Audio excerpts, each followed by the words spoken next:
يا أيها الذين آمنوا إذا قيل لكم تفسحوا في المجالس فافسحوا يفسح الله لكم وإذا قيل انشزوا فانشزوا يرفع الله الذين آمنوا منكم والذين أوتوا العلم درجات والله بما تعملون خبير. Assalamualaikum warahmatullahi wabarakatuh. Innal hamdalillah nahmaduhu wa nasta'inuhu wa nastaghfiruh wa na'udzu billahi min syururi anfusina wa sayyiati a'malina may yahdihillahu fala mudhillalah wa may yudlil fala hadiyalah wa asyhadu an la ilaha illallah wahdahu la syarikalah wa asyhadu anna Muhammadan abduhu wa rasuluh. Qala Allah ta'ala fi kitabihil karim ya ayyuhalladzina amanu taqullaha haqqa tuqatih wa la tamutunna illa wa antum muslimun. Wa qala zamin qail ya ayyuhan nasu taqu rabbakumul ladzi khalaqakum min nafsin wahidah wa khalaqa minha zawjaha wa batha minhuma rijalan katsiran wa nisaa wattaqullaha alladzi tasaaluna bihi wal arham innallaha kana 'alaikum raqiba. Wa qala aidan ya ayyuhalladzina amanu taqullaha wa qulu qawlan sadida yuslih lakum a'malakum wa yaghfir lakum dhunubakum wa may yuti'illaha wa rasulahu faqad faza fawzan 'azima. Amma ba'd. Para hadirin jamaah Masjid Al-Istiqomah yang dimuliakan Allah Subhanahu wa taala, alhamdulillah kita baru saja menjalankan kewajiban yang Allah Subhanahu wa taala wajibkan kepada kita, yaitu melaksanakan salat Isya kemudian dilanjutkan dengan salat tarawih. Tentunya ini merupakan suatu kenikmatan Allah Subhanahu wa taala berikan kepada kita sehingga kita bisa melaksanakannya dalam kondisi sehat wal afiat dan dalam kondisi penuh dengan ketenangan dari Allah Subhanahu wa taala. Di dalam Al-Qur'anul Karim Surat Al-Mu'minun, Allah Subhanahu wa taala memulai firman-Nya dengan qad aflahal mu'minun. Kata Allah Subhanahu wa taala, sungguh beruntung orang-orang yang beriman kepada Allah Subhanahu wa taala. Yang kemudian ya dijelaskan beberapa sifat orang-orang yang beruntung tersebut, orang-orang yang beriman tersebut, yang kemudian dijelaskan oleh Allah Subhanahu wa taala, alladzina yarithunal firdausa hum fiha khalidun. Mereka adalah orang-orang yang mendapatkan warisan Al-Firdaus. Mendapatkan warisan Al-Firdaus, surga Firdaus. Hum fiha khalidun, dan mereka akan kekal di dalam surga Firdaus tersebut. Kita akan melihat ya beberapa sifat yang dijelaskan oleh Allah Subhanahu wa taala yang ada dalam surat Al-Mu'minun ini, yang merupakan mereka adalah para penghuni surganya Allah Subhanahu wa taala. Di awal ayat Allah Subhanahu wa taala berfirman qad aflahal mu'minun. Di sini dijelaskan oleh Allah Subhanahu wa taala bahwasanya orang-orang yang beruntung, orang-orang yang akan mendapatkan kemenangan adalah mereka yang beriman kepada Allah Subhanahu wa taala. Kita berada di bulan Ramadan. Di bulan Ramadan Allah Subhanahu wa taala memanggil orang-orang beriman untuk beribadah kepada Allah. Ya ayyuhalladzina amanu kutiba alaikumus shiyam. Wahai orang-orang yang beriman, telah diwajibkan atas kalian untuk berpuasa kama kutiba alal ladzina min qablikum la'allakum tattaqun. Sebagaimana diwajibkan oleh Allah Subhanahu wa taala atas orang-orang yang terdahulu agar kalian menjadi orang yang bertakwa kepada Allah Subhanahu wa taala. Jadi di sini Allah Subhanahu wa taala menjelaskan orang-orang yang beruntung, orang-orang yang akan selamat dalam kehidupan di dunia dan akhirat adalah orang-orang yang beriman kepada Allah Subhanahu wa taala. Artinya di sini yang pertama kali disifatkan oleh Allah Subhanahu wa taala, dia haruslah orang yang beriman kepada Allah Subhanahu wa taala. Kalau sudah seandainya dia merealisasikan keimanan dia kepada Allah Subhanahu wa taala, kemudian Allah Subhanahu wa taala menjelaskan ya, kalau seandainya mereka benar keimanannya, maka mereka akan beramal ya, beramal sesuai dengan keimanan dia kepada Allah Subhanahu wa taala. Kita lihat amalan-amalan apa yang menjadikan orang-orang beriman dikatakan beruntung oleh Allah Subhanahu wa taala. Yang pertama dikatakan oleh Allah Subhanahu wa taala, alladzina hum fi salatihim khashi'un. Ingat, ini yang pertama kata Allah Subhanahu wa taala adalah mereka orang-orang yang khusyuk di dalam salat mereka. Orang-orang yang khusyuk di dalam salat mereka. Ya, kita tahu di sini berarti kita diperintahkan untuk apa? Diperintahkan untuk sholat. Ciri orang beriman adalah apa? Ciri orang beriman dia adalah orang yang melaksanakan sholat, bukan hanya sholat saja, akan tetapi sholat yang khusyuk yang dia lakukan di hadapan Allah Subhanahu wa taala.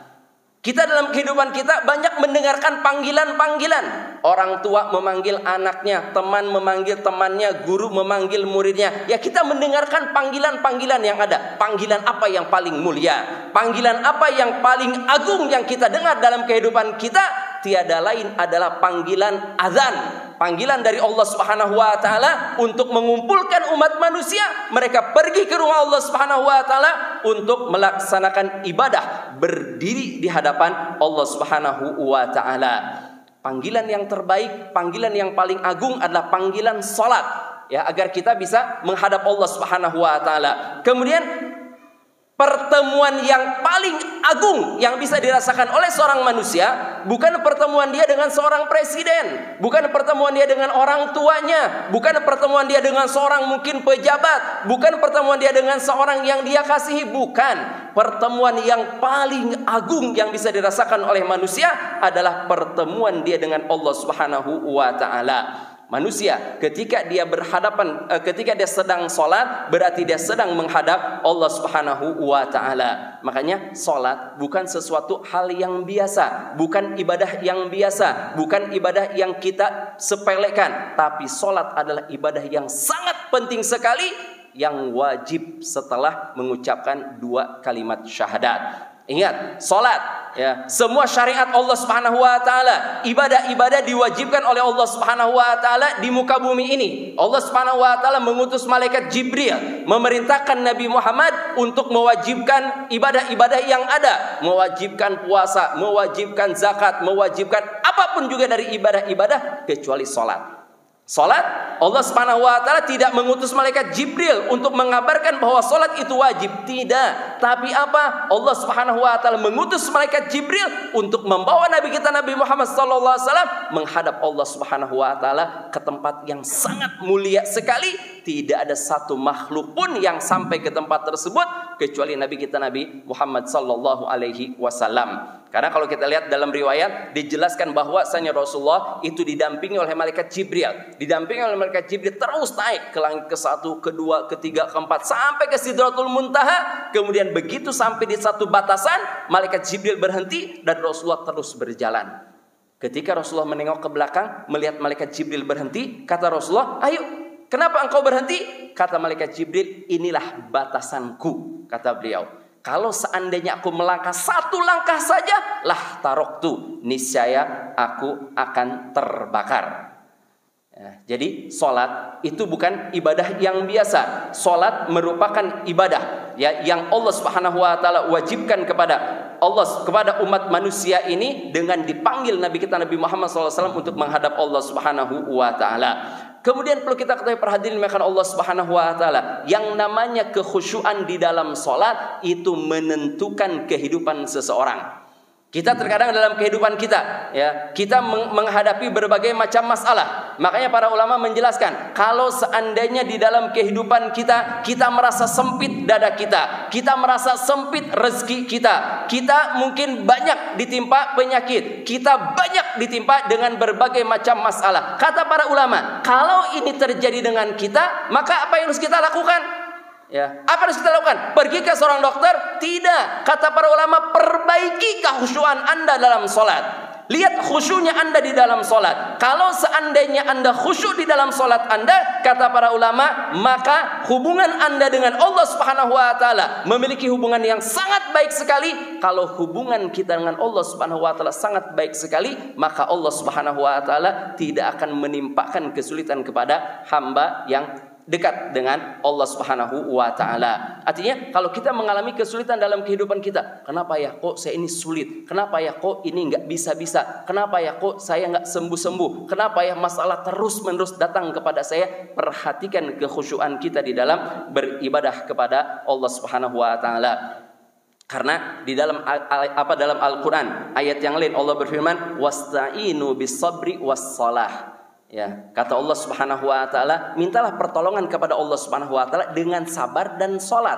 Ya, kita memanfaatkan menggunakan kesabaran kita dan salat kita untuk meminta pertolongan kepada Allah Subhanahu wa taala. Kemudian kata Allah, wa innaha lakabiratun illa 'alal khashiin. Ketahuilah bahwasanya sabar dan salat itu merupakan sesuatu yang berat. Ya, illa 'alal khashiin, kecuali bagi orang-orang yang khusyuk dalam salat, dalam beribadah kepada Allah Subhanahu wa taala. Perlu kita ketahui jamaah Masjid Al-Istiqamah dimuliakan Allah Subhanahu wa taala, bahwasanya salat ini berbeda dengan olahraga. Salat itu bukan hanya ruku dan sujud saja. Sangat disayangkan, ya sangat disayangkan para ilmuwan mereka mengadakan penelitian, mengadakan berbagai macam penelitian, kemudian hasil penelitian mereka seolah-olah itu yang ditekankan oleh mereka. Mereka menulis, ya, mereka menginformasikan, oh kalau orang ruku itu peredaran darah mengalir dengan baik. Oh kalau seandainya seseorang sujud itu berarti darah ke otaknya. Kemudian wah ini sangat bermanfaat sekali di dalam kehidupan manusia. Ya berbagai macam penelitian diadakan, kemudian disebarkan hal tersebut sehingga melalaikan sesuatu yang lebih penting di dalam sholat kita. Apa yang lebih penting dalam sholat kita? Adalah hubungan kita dengan Allah Subhanahu wa taala. Orang-orang yang beriman tidak melihat ke sana. Benar, di dalam sholat ketika kita ruku menurut penelitian manfaatnya apa? Ketika kita sujud manfaatnya apa? Ketika kita berdiri, ketika kita i'tidal, ada manfaat-manfaat. Ya, hendaklah kita ini tidak disibukkan dengan manfaat-manfaat tersebut, tidak. Ya, tapi apa yang kita disibukkan oleh kita? Kita disibukkan bahwasanya salat itu adalah hubungan antara kita dengan Allah Subhanahu wa taala. Ruhnya yang perlu untuk kita perhatikan. Sehingga ketika kita salat, kita bukan memikirkan oh biar saya sehat, bukan, tapi apa? Biar kuat hubungan antara saya dengan Allah Subhanahu wa taala. Makanya berbahagialah orang-orang yang ketika mendengarkan azan dikumandangkan itu hatinya bergetar.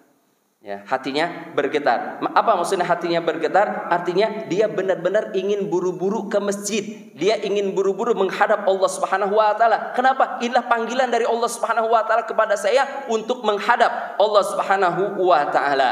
Makanya kita sebelum sholat diperintahkan untuk melakukan beberapa amalan. Ya, di antaranya kita diperintahkan untuk berwudu, membersihkan ujung-ujung dari anggota tubuh kita ketika kita akan menghadap Allah Subhanahu wa taala.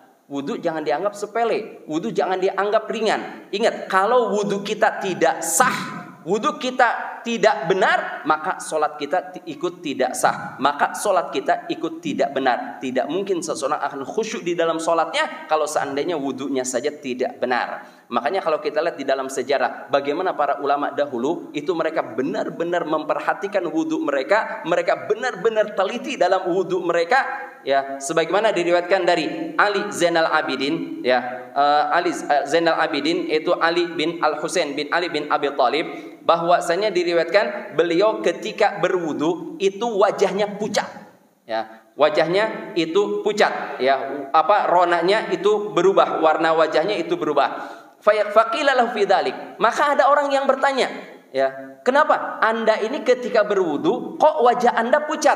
Ya, wajah Anda berpucat. Maka beliau menjawab, ala tadruna baina yaday man uridu an akum. Kata dia, apakah kalian tidak tahu saya ini akan berdiri di hadapan siapa? Subhanallah. Ya, dia berpikir saya ini akan berdiri di hadapan Allah Subhanahu wa taala yang Maha Agung. Allah Subhanahu wa taala yang memberi rezeki, Allah Subhanahu wa taala yang memberi kemudahan, Allah Subhanahu wa taala yang memberikan segalanya kepada kita.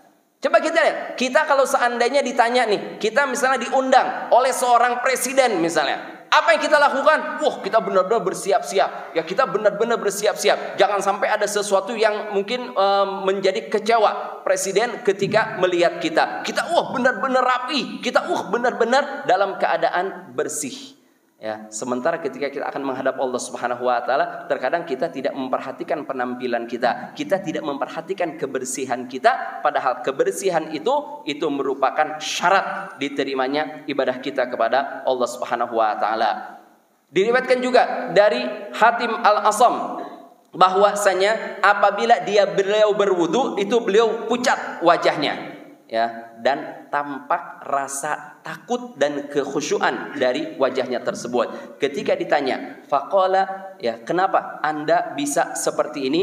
Kata dia, karena saya akan berhadapan dengan Allah Subhanahu wa taala, saya akan melaksanakan salat dan saya tidak tahu apakah Allah Subhanahu wa taala akan menerima salat saya ataukah Allah Subhanahu wa taala akan menolak salat saya tersebut. Subhanallah, ya, sebelum sholat sudah dalam keadaan takut sholatnya tidak diterima oleh Allah Subhanahu wa taala. Makanya benar-benar memperhatikan wudunya, ya, berwudu dengan baik dan benar. Ciri orang yang khusyuk di dalam sholatnya, dia benar-benar memperhatikan wudunya dengan baik dan benar. Oleh karena itu, bukan suatu jaminan orang yang sholat bersebelahan, orang yang sholat berdampingan akan mendapatkan pahala yang sama. Bukan suatu jaminan. Bisa jadi yang satu mendapatkan pahala yang sangat banyak sekali, sementara yang satunya tidak mendapatkan pahala kecuali hanya sedikit saja.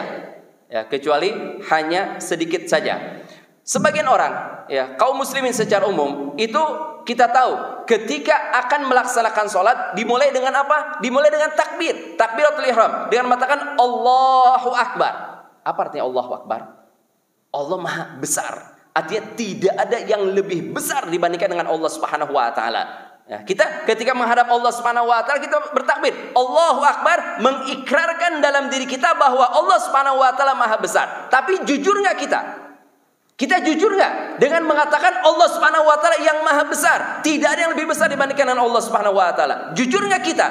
Berapa banyak orang yang tidak jujur di dalam takbirnya tersebut? Dia takbir mengatakan Allah yang Maha Besar, tidak ada yang lebih besar dari Allah Subhanahu wa taala. Tapi di dalam hatinya, tapi di dalam pikirannya, dunia yang sedang dia usahakan jauh lebih besar dibandingkan dengan Allah Subhanahu wa taala. Berapa banyak kita mendengar ada orang-orang yang sholat mengucapkan takbir Allahu Akbar, tapi ternyata handphonenya itu lebih besar dibandingkan dengan Allah Subhanahu wa taala. Buktinya apa? Dia tidak mematikan HP-nya. Dia merasa khawatir. Wah, kalau saya matikan HP saya, nanti ada orang yang menghubungi saya. Nanti bisnis saya bisa gagal. Nanti. Berbagai nanti. Kekhawatiran yang dia khawatirkan. Seolah-olah yang memberikan rezeki kepada dia, itu adalah gadget yang dia miliki. Padahal rezeki dia dari mana? Rezeki dia datangnya dari Allah Subhanahu wa ta'ala. Ya, oleh karena itu hendaklah kita ini benar-benar berhati-hati. Kita jujur di hadapan Allah Subhanahu wa taala. Ketika kita mengatakan Allah yang Maha Besar, maka semuanya, ya, di mata kita itu adalah kecil. Saya sedang sholat menghadap Allah Subhanahu wa taala, maka tidak ada yang boleh mengganggu saya apapun juga. Apakah semua orang yang sholat mendapatkan pahala dari Allah? Apakah semua orang yang sholat diterima sholatnya oleh Allah Subhanahu wa taala? Dalam riwayat disabdakan oleh Nabi kita Nabi Muhammad sallallahu alaihi wasallam, "Innar rajula lisolli sittina sanah." Sesungguhnya akan ada seseorang yang sholat selama 60 tahun, kata Rasulullah. Ya, sholat selama 60 tahun, wa ma tuqbalu lahu sholatun. Tidak ada satu sholatnya pun yang diterima oleh Allah Subhanahu wa taala. Subhanallah, ya. Berapa tahun? 60 tahun. Ya, sedikit orang yang melaksanakan sholat selama 60 tahun. Baik kan? Dari apa? Dianggap dari lahir ya sampai dia balik. Anggap misalnya 10 tahun dia balik, berarti kalau dia sholat 60 tahun sampai usia 70 tahun dia sholat, kata Rasulullah tidak ada satu sholat pun yang diterima oleh Allah Subhanahu wa ta'ala. Kenapa dia tidak diterima sholatnya oleh Allah Subhanahu wa ta'ala? Wala'allahu yutimma ruku'a wala yutimma sujud. Bisa jadi dia ini menyempurnakan rukunya, tapi dia tidak menyempurnakan sujudnya. Wa yutimma sujud wala yutimma ruku. Di kesempatan yang lain dia menyempurnakan sujudnya dan dia tidak menyempurnakan rukunya. Dalam riwayat yang lain dari Ammar bin Yasir radhiyallahu anhu qala sami'tu Rasulullah sallallahu alaihi wasallam yaqul innar rajula la yansarifu wa ma kutiba lahu illa usyru salatihi. Kata Rasulullah, Ya, riwayatkan dari Ammar bin Yasir, beliau berkata, aku mendengar Rasulullah bersabda, ya, sesungguhnya ada seseorang dia akan berpaling dari sholatnya. Artinya dia sholat, assalamualaikum, assalamualaikum, selesai dari sholatnya, ya zikir atau tidak berzikir, kemudian dia berpaling. Kata Rasulullah, tidak diterima dari sholatnya kecuali 1/10 dari sholatnya tersebut. Ya, ada juga yang 1/9-nya, ada yang 1/8, ada yang 1/7, ada yang 1/6, ada yang 1/5, ada yang 1/4, ada yang 1/3, dan ada yang setengah dari sholatnya yang diterima oleh Allah Subhanahu wa Ta'ala. Kita dalam kondisi tidak tahu seberapa besar sholat kita diterima oleh Allah Subhanahu wa Ta'ala. Bahkan na'udzubillah, kita termasuk orang yang tidak diterima sholatnya oleh Allah Subhanahu wa Ta'ala. Makanya agar sholat kita diterima oleh Allah, bagaimana caranya? Ya usahakan kita ini khusyuk di dalam sholat kita. Ingat, di dalam Al-Quran Al-Karim Allah Subhanahu wa Ta'ala berfirman, inna sholata tanha anil fahsya'i wal munkar. Sesungguhnya sholat itu mencegah dari perbuatan keji dan mungkar. Tapi kenapa kita mendapatkan orang yang sholat berbohong, tetap saja dia berbohong. Orang yang sholat korupsi, tetap dia korupsi. Orang yang sholat memakan harta ribawi. Orang yang sholat tidak bisa menjaga lidahnya. Orang yang sholat melakukan maksiat-maksiat kepada Allah Subhanahu wa Ta'ala. Berarti apa yang salah? Apakah kita katakan sholatnya yang salah? Nggak mungkin Allah Subhanahu wa Ta'ala berbohong. Ketika Allah Subhanahu wa Ta'ala menjelaskan bahwasanya sholat mencegah dari perbuatan keji dan mungkar, kita wajib beriman itu pasti benar. Berarti kalau seandainya dia sholat masih melakukan kemungkaran-kemungkaran, berarti ada apa dengan sholatnya? Sholatnya tidak benar. Sholatnya perlu untuk diperbaiki. Sholatnya berarti dia tidak khusyuk ketika dia melaksanakan sholat menghadap Allah Subhanahu wa Ta'ala. Kekhusyuan seseorang di dalam sholat, ya, itu berhubungan sangat erat sekali dengan permasalahan tauhid. Orang yang paling khusyuk di dalam sholatnya, dia adalah orang yang paling bertauhid kepada Allah Subhanahu wa Ta'ala. Orang yang bertauhid berarti dia mengesahkan Allah Subhanahu wa Ta'ala. Orang yang bertauhid berarti dia tidak takut kecuali hanya kepada Allah Subhanahu wa Ta'ala. Orang yang bertauhid berarti dia akan benar-benar memperhatikan apa-apa yang diperintahkan oleh Allah Subhanahu wa Ta'ala dan dicontohkan oleh Rasulullah sallallahu alaihi wasallam. Jangan sampai ya kita ini menjadi seperti orang-orang munafik. Orang-orang munafik sebagaimana Allah firmankan dalam Al-Qur'an Al-Karim, innal munafiqina yukhadi'una Allah wa huwa khadi'uhum wa idza qamu ila sholati qamu kusala yura'una an-nasa wa la yadhkuruna Allah illa qalila. Kata Allah Subhanahu wa Ta'ala, sesungguhnya orang-orang munafik mereka membohongi Allah Subhanahu wa Ta'ala, maka mereka dibalas oleh Allah Subhanahu wa Ta'ala. Kata Allah Subhanahu wa Ta'ala, apa bentuk pembohongan mereka kepada Allah Subhanahu wa Ta'ala? Wa idza qamu ila sholati qamu kusala. Dan mereka kalau berdiri melaksanakan sholat, mereka sholat dengan bermalas-malasan. Berapa banyak dari kaum muslimin sholat, benar dia sholat menghadap Allah, benar dia menghadap Allah, tapi seolah-olah sholatnya terpaksa. Hati-hati ya, kalau kita ada perasaan sholat kita ini seolah-olah terpaksa, berarti ada ciri kemunafikan dalam diri kita yang harus untuk kita perbaiki. Ada setan yang tugasnya khusus untuk menggoda orang-orang yang sholat. Ya, sebagaimana dikabarkan oleh Nabi kita Nabi Muhammad sallallahu alaihi wasallam dalam riwayat Uthman bin Abil As. Uthman bin Abil As datang kepada Nabi Muhammad sallallahu alaihi wasallam dan berkata, "Ya Rasulullah, inna syaitana qad hala baini wa baina salati." Ya, wa qiraati. Ya. Ya Rasulullah, sesungguhnya setan itu menjadi penghalang, ya, masuk ke dalam tubuhku, menjadi penghalang di antaraku dengan solatku dan juga bacaanku. Yulbisuha alayya, sehingga menjadikan aku kacau ya Rasulullah. Artinya menjadikan bingung. Terkadang lupa bacaan, terkadang tidak khusyuk di dalam solat, terkadang nggak tahu jumlah rakaat. Pokoknya syaitan itu mengganggu di dalam solatnya. Faqala Rasulullah SAW, dzalika syaitanu yuqala lahu khanzab. Kata Rasulullah, itu adalah syaitan yang diberi nama dengan nama khanzab. Ya, artinya jadi setan yang mengganggu orang-orang sholat itu namanya setan khanzab. Ya, faida ahsastahu. Kata Rasulullah, kalau seandainya engkau merasakan ada gangguan di dalam sholat, tidak khusyuk di dalam sholat, pikiran melayang kemana-mana di dalam sholatmu, fata'awad billahi minhu, maka meminta perlindunganlah kepada Allah Subhanahu wa Ta'ala darinya, dari khanzab tersebut. Watfil ala yasarika thalathan, meludahlah ke arah kirimu sebanyak 3 kali. Artinya bukan meludah yang banyak, tapi meniupkan ke arah kiri, dan ini kalau kita sholat sendirian, bukan sholat berjamaah. Ya tentunya kalau sholat berjamaah nggak mungkin kita meludah ke arah kiri karena ada orang di samping kiri kita. Artinya kalau kita sedang sholat sendirian, kita merasa ya tidak bisa khusyuk, merasa terganggu sholat kita, meminta perlindunganlah kepada Allah Subhanahu Wa Taala dan mengatakan a'udzubillahi minasyaitonirrajim. Tapi kita mengatakannya di mana? Kita mengatakannya di dalam hati. Kita tidak boleh melafadzkannya, kita tidak boleh untuk mengeraskannya. Cukup kita ucapkan di dalam hati kita a'udzubillahi minasyaitonirrajim, kemudian kita ya meludah ke samping kiri kita sebanyak 3 kali. Orang yang khusyuk, ciri-ciri orang yang khusyuk di dalam sholatnya adalah orang-orang yang benar-benar dia memperhatikan bacaan imamnya, bukan orang-orang yang memprotes bacaan imam.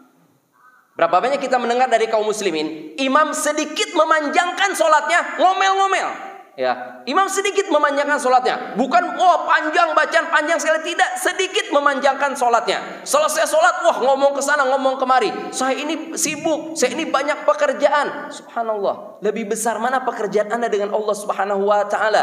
Ada sebagian orang yang menunjukkan ketidakkhusyuannya di dalam sholat, sholatnya ingin mendahului imam. Subhanallah. Jadi imam belum ruku benar-benar dia sudah ruku. Imam belum bangun sudah benar-benar bangun. Subhanallah. Kata para ulama, ini sebodoh-bodohnya orang. Sebodoh-bodohnya orang adalah orang yang berusaha untuk mendahului imam di dalam sholatnya. Kenapa tidak dikatakan bodoh kata para ulama? Karena orang ini nggak mungkin akan bisa selesai sholat sebelum imam selesai. Artinya walaupun imam ruku dia sudah buru-buru ruku, ya sebelum imam benar-benar ruku dia sudah ruku. Ya belum imam berdiri dia sudah benar-benar berdiri. Sebelum imam benar-benar sujud dia sudah berusaha untuk sujud. Jadi seolah-olah ingin buru-buru selesai. Ini menunjukkan bahwa sholatnya tidak khusyuk ketika dia menghadap Allah Subhanahu Wa Taala. Ingat, perhatikan Allah Subhanahu Wa Taala bahwa yang pertama kali akan dihisab oleh Allah Subhanahu Wa Taala dari ibadah kita itu adalah sholat kita. Kalau sholat kita baik, maka seluruh amal ibadah kita akan ikut baik. Dan kalau sholat kita tidak baik, sholat kita buruk, sholat kita dianggap gagal oleh Allah Subhanahu Wa Taala, maka seluruh ibadah kita yang lain tidak akan diterima oleh Allah Subhanahu Wa Taala.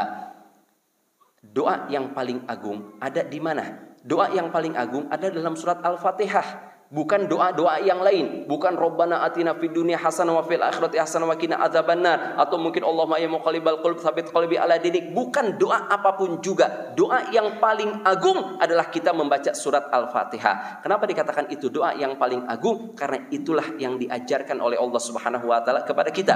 Kita diperintahkan untuk berdoa kepada Allah Subhanahu Wa Taala di dalam surat Al-Fatihah. Silakan buka surat Al-Fatihah. Silakan baca terjemah surat Al-Fatihah. Maka di situ berisi doa, kita meminta kepada Allah Subhanahu Wa Taala. Bahkan di dalamnya ada doa yang kata para ulama itu adalah doa yang paling agung yang kita pinta kepada Allah Subhanahu Wa Taala. Apa yang paling agung kita pinta kepada Allah Subhanahu Wa Taala? Ihdinas siratal mustaqim. Ya Allah, tunjukilah kami ke jalan yang lurus. Jalan ini banyak. Ya, jalan ini banyak, pemahaman ini banyak, penjelasan orang ini begitu banyaknya. Tapi mana yang paling benar? Mana yang mendekati sunnah Rasulullah SAW? Terkadang kita bingung, terkadang kita tidak mengetahui. Maka kita meminta kepada Allah Subhanahu Wa Taala di dalam setiap rakaat kita, ihdinas siratal mustaqim. Ya, makanya orang-orang yang sholatnya khusyuk ditunjukkan oleh Allah Subhanahu Wa Taala ke jalan yang lurus, jalan yang diridhoi oleh Allah Subhanahu Wa Taala. Sebagai bentuk anjuran dari Allah Subhanahu Wa Taala atau melalui lisan Nabi kita Muhammad SAW agar kita ini khusyuk di dalam sholat kita, apa? Ketika ditanya oleh malaikat Jibril Rasulullah tentang al-ihsan, ya Muhammad, akhbirni anil ihsan. Kata Rasulullah, al-ihsan an ta'budallaha ka'annaka tarahu fa in lam takun tarahu fa innahu yaraka. Ihsan, kata Rasulullah, engkau beribadah kepada Allah Subhanahu Wa Taala seolah-olah engkau melihat Allah berada di hadapanmu, dan kalau seandainya engkau tidak melihat Allah, yakinilah bahwa Allah Subhanahu Wa Taala melihatmu. Jadi kita harus merasa yakin. Ya, kita ketika sholat, Allah Subhanahu Wa Taala melihat kita. Allah Subhanahu Wa Taala tidak lalai ketika kita sholat. Kita khusyuk dalam sholat kita, Allah tahu. Kita tidak khusyuk dalam sholat kita, Allah Subhanahu Wa Taala mengetahui. Kita terpaksa sholat pun itu diketahui oleh Allah Subhanahu Wa Taala. Dalam ayat yang lain Allah berfirman, "Wa tawakkal 'alal 'azizir rahim." Kata Allah Subhanahu wa taala, bertawakallah kalian kepada Zat yang Maha Perkasa dan juga Maha Pengasih. Siapa Zat yang Maha Perkasa dan Maha Pengasih tersebut? Alladzi yaraka hina taqum wa taqallubaka fis sajidin. Dialah yang Maha mengetahui, yang Maha melihatmu ketika engkau berdiri, dan begitu pula pergerakanmu ketika engkau sedang sujud. Artinya kita dalam sujud, mata kita bergerak nengok kanan kiri, orang tidak mengetahui, tapi Allah Subhanahu wa taala Maha mengetahui. Sebagai bukti ya bahwasanya salat ini tidak gampang khusyuk. Tanyakan kepada diri kita ketika kita salat sendiri di rumah. Ketika kita salat sendiri di rumah, apakah kita bisa khusyuk dalam salat kita? Sangat kecil kemungkinan kita akan bisa khusyuk di dalam salat kita ketika kita tidak salat berjamaah di masjid. Kalau kita pergi melangkahkan kaki sholat berjamaah di masjid, kita mengikuti bacaan imam, kita mengikuti pergerakan imam, kita lebih mungkin khusyuk dibandingkan dengan kita sholat di rumah.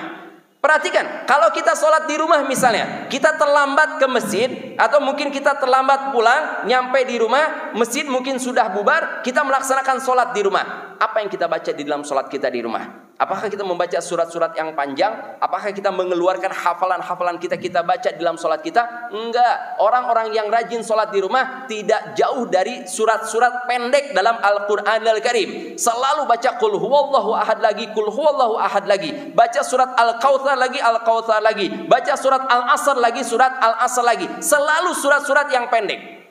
Apakah kita katakan, oh Masya Allah fulan sholat di rumah saking khusyuknya dia membaca surat-surat yang pendek? Mungkin enggak. Kenapa dia baca surat yang pendek? Karena ingin buru-buru selesai sholatnya. Karena menunjukkan dia tidak khusyuk di dalam sholatnya. Berapa sering ketika kita sholat di rumah, sholat sendiri, tidak sholat berjamaah, lupa jumlah rokaatnya kan? Ya, lupa jumlah rokaat. Ini rokaat kedua, rokaat yang ketiga ya. Jangankan jumlah rokaat, terkadang bacaan pun kita lupa. Tadi rokaat pertama saya membaca apa ya setelah Al-Fatihah? Apakah membaca surat Al-Kafirun, atau mungkin membaca surat Wal Asr, atau mungkin membaca surat Al-Kautsar? Lupa, padahal baru berapa detik yang lalu, ya beberapa menit yang lalu kita membacanya, kita lupa. Menunjukkan apa? Ini menunjukkan bahwa kita tidak khusyuk di dalam sholat kita. Makanya usahakan kepada kaum pria, ya kepada laki-laki, jangan meninggalkan sholat berjamaah di masjid. Kenapa? Lebih khusyuk kita ketika melaksanakan sholat di masjid, lebih jauh kita dari godaan syaitan ketika kita melaksanakan sholat berjamaah di masjid. Bahkan sangat disayangkan, ya ada sebagian orang ingin buru-buru selesai sholatnya. Misalnya ketika dia sedang berada di luar, ya sedang berada di luar, itu ingin buru-buru selesai. Ya misalnya sholat isya, masuk sholat isya, ayo buru-buru kita sholat. Sabar, sholat isya kan sunnahnya diakhirkan misalnya. Ada yang enggak, buru-buru dah, saya ini pengen buru-buru ke kamar mandi, ingin buru-buru ke toilet. Subhanallah. Ya, kenapa enggak ke toilet dulu, buang hajatnya sehingga berwudu kembali, lalu sholat menghadap Allah Subhanahu wa taala dengan penuh ketenangan. Berapa banyak dari kaum muslimin seperti itu? Ya dia ingin buang air kecil misalnya, ingin buang air kecil tapi merasa sayang, ya merasa sayang untuk berwudu. Ah nggak apa-apa, saya sholat aja dulu. Begitu saya assalamualaikum, assalamualaikum, buru-buru pergi ke kamar mandi, kemudian dia buang air kecil. Subhanallah.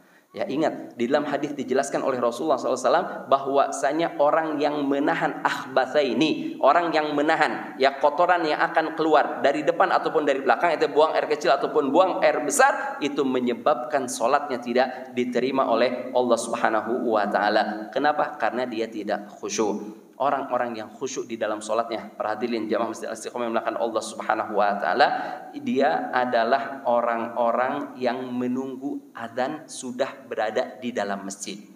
Ya, orang-orang yang perhatian terhadap sholat berjamaah itu menunjukkan akan kekhusyuan dia kepada Allah Subhanahu wa taala. Makanya kalau kita ingin khusyuk di dalam sholat kita, usahakan kita datang ke masjid sebelum adzan dikumandangkan, bukan sebelum qomat dikumandangkan. Ya kebanyakan dari kaum muslimin pergi ke masjid kapan? Oh udah hampir qomat, buru-buru pergi ke masjid. Ketika adzan dikumandangkan, seolah-olah nggak peduli dengan panggilan adzan, seolah tidak peduli dengan panggilan sholat. Ya sebagian ulama dijelaskan bahwa mereka selalu datang sebelum adzan. Mereka datang sebelum adzan. Ketika ditanya, ya kenapa Anda datang sebelum adzan? Dia mengatakan karena adzan itu panggilan untuk orang-orang yang lalai. Azan, panggilan untuk orang-orang yang lalai. Kata beliau, saya tidak mau dikatakan sebagai orang yang lalai. Makanya saya akan datang menghadap Allah Subhanahu wa taala sebelum dipanggil untuk melaksanakan salat. Di antara bentuk kekhusyuan, kata para ulama, agar kita bisa khusyuk, hendaklah kita ini memperhatikan pakaian yang kita gunakan ketika kita menghadap Allah Subhanahu wa taala. Orang terkadang tidak peduli, ya terutama sholat subuh misalnya, dia tidur menggunakan baju, ya dia bangun tidur langsung berwudu pergi melaksanakan sholat menggunakan baju bekas dia tidur.